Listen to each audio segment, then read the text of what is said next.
بنورنا الدنيا وننشر في الفضاء أملا ونعلي عزم همتنا فمن طلب العلا وصل.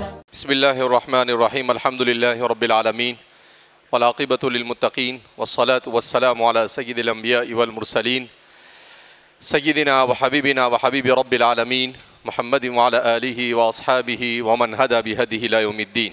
ہمارے لیے بڑی خوشی اور مسرت کا مقام ہے کہ اس وقت ہندوستان میں مسلمان نوجوانوں کو راہ راست کی طرف لانے کے لیے جو شخصیت ایک بڑے مؤثر انداز میں کام کر رہی حضرت مولانا عثمان صاحب شاہی امام پنجاب، ان کے والد صاحب سے بھی ہماری دوستی تھی اور ان کے والد صاحب ہمارے والد صاحب کے دوست تھے اور یہ ہمارے دوست ہیں. بہرحال تو آپ تشریف لائے تو اس مناسبت سے ہم نے آپ سے درخواست کی کہ آپ ہمارے طلباء کے سامنے بھی حالات حاضرہ کے اعتبار سے اپنے تجربات اور افادات پیش فرمائیں. تو میں آپ کا ممنون و مشکور ہوں کہ آپ تشریف لائے اور آپ سے درخواست کرتا ہوں کہ آپ اپنے افادات سے ہم سب کو مستفید فرمائیں. بسم اللہ الرحمن الرحیم. شروع اللہ کے نام سے جو بڑا مہربان اور نہایتی رحم کرنے والا ہے. تمام ساتھی درود پاک پڑھ لیجیے. اللہم صلی علی محمد وعلی آل محمد کما صلیت علی ابراہیم وعلی آل ابراہیم انک حمید مجید. اللہم بارک علی محمد وعلی آل محمد کما بارکت علی ابراہیم وعلی آل ابراہیم انک حمید مجید. مدینہ المنورہ میں ایک موقع پہ جنگ خندق کا واقعہ پیش آیا ہے. آپ صلی اللہ علیہ وسلم کو اطلاع دی گئی کہ اس مرتبہ دشمن بڑی سخت تعداد میں آ رہا ہے اور روکنا کچھ ممکن نہیں ہے. تو صحابہ نے مشورہ دیا کہ کچھ ملکوں میں جہاں قلعے نہیں ہوتے وہاں خندق کھود دی جاتی تاکہ دشمن اس طرف رہے اور ہم اس طرف رہیں. چنانچہ خندق کھودنی شروع کی تو روزانہ اطلاع آ رہی تھی کہ دشمن چل پڑا ہے اور ادھر گرمی کے دن تھے اور قحط پڑا ہوا تھا، کھانے پینے کو کچھ نہیں تھا. ایک صحابی کو تین صحابہ کو ایک کھجور دیتے تھے. تو اچانک جب دشمن قریب تھا جس ہفتے میں تو صحابہ نے رسول اللہ صلی اللہ علیہ وسلم کو اطلاع دی کہ یا رسول اللہ خندق کا ایک حصہ جو ہے وہ ٹوٹ نہیں رہا ہے. تو آپ علیہ الصلوۃ والسلام خود موقع پہ پہنچے تو فرمایا مجھے ہتھوڑا پکڑاؤ. آپ لوگ یہ بات یاد رکھیے گا کہ ہمارے جو نبی علیہ الصلوۃ والسلام ہیں جب وہ پیدا ہوئے تھے، جب دنیا میں تشریف لائے تو اسی لمحے تمام انبیاء رسولوں کے کائنات کے جتنے علوم اور جتنی طاقت تھی اسی وقت اللہ تعالیٰ نے ان کو منتقل فرما دی تھے. اب کیونکہ ہتھوڑا نبوت کے ہاتھ میں تھا، اب جب ایک ضرب ماری تو اس میں سے ہلکی سی درار پیدا ہو گئی، روشنی نکلی. تو فرمایا مبارک ہو، اللہ نے کیسر و کسریٰ کی چابیاں مجھے عطا فرما دی. دوسری ضرب ماری تو وہ بالکل ٹوٹ گیا. تو فرمایا اللہ تعالیٰ نے تو مصر کی بھی چابیاں دے دی. تو یہ واقعہ آپ کو میں اس لیے سنا رہا ہوں کہ آپ پھر واپس جائیں. جب خندق کھودی جا رہی ہے تو گرمی ہے شدت کی، اندیشہ ہے کہ دشمن قریب آ رہا ہے، فکر بھی ہے، تشویش بھی ہے. ایسے بدترین حالات میں جب صحابہ نے کہا یا رسول اللہ ایک جگہ تو خندق نہیں ٹوٹ رہی، تو نبی علیہ السلام جب اس موقع پر پہنچے ہیں تو جا کے صحابہ کو ڈانٹا نہیں ہے،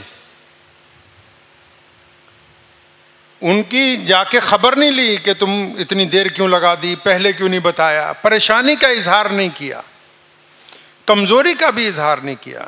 ایسے وقت میں جو مشکل وقت تھا نبی علیہ السلام نے اپنی امت کو نہ صرف حوصلہ دیا بلکہ الٹا خوشخبری سنا دی.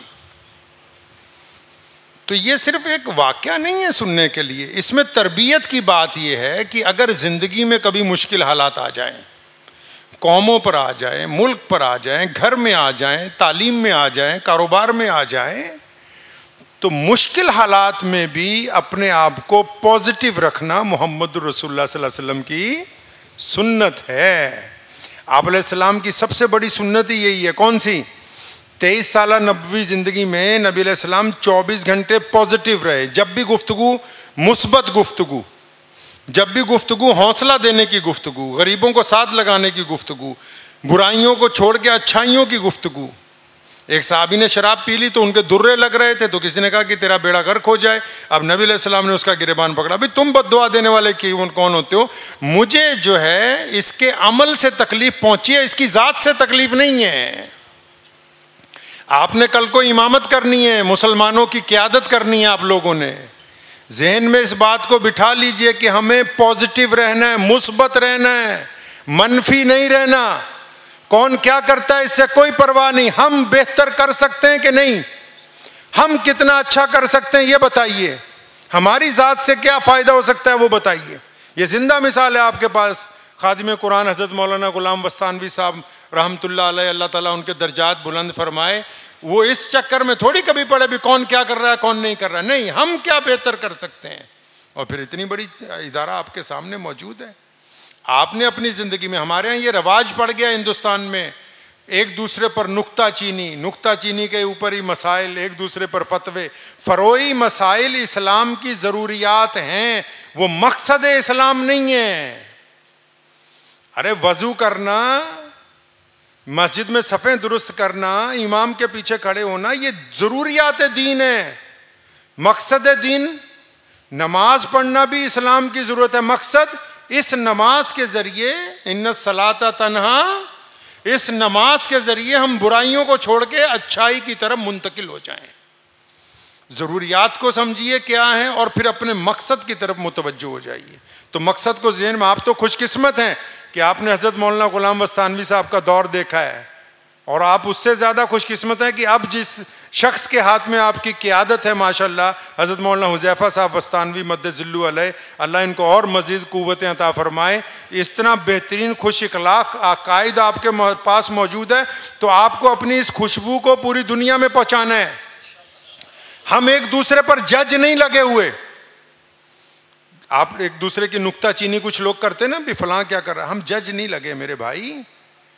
اسلام نے اس کا نظام بنایا, مسجد بنائی, جمعے کے دن ایک ممبر بنایا, امام کو کہا کہ تم جمعے کے دن کھڑے ہو کے بات کرنا کہ چگلی کرنا حرام ہے, زنا کرنا حرام ہے, چوری حرام ہے. لیکن امام کی بھی پابندی لگا دی کہ کسی کا نام نہیں لینا, تاکہ عزت نفس مجروح نہ ہو.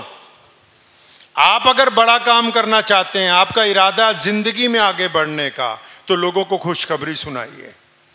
میں ابھی اتر پردیش میں تھا, تو ایک جگہ گئے, ایک صاحب میرے ساتھ تھے, تو کوئی بیمار تھا, تو عیادت کے لیے گئے, تو انہوں نے اسے کہا کہ آپ تو بہت کمزور نظر آ رہے ہیں. پھر اگلی گفتگو میں کہا کہ میرے ابا بھی اسی بیماری سے چل بسے. تو یہ تو شریعت میں حرام ہے. دوسروں کے دل کو بٹھا دینا, دوسروں کے دل کو تکلیف پہنچانا اسلام میں نہیں ہے. اسلام کائنات کا وہ پہلا دین ہے جس نے کسی مذہب کی برائی نہیں کی.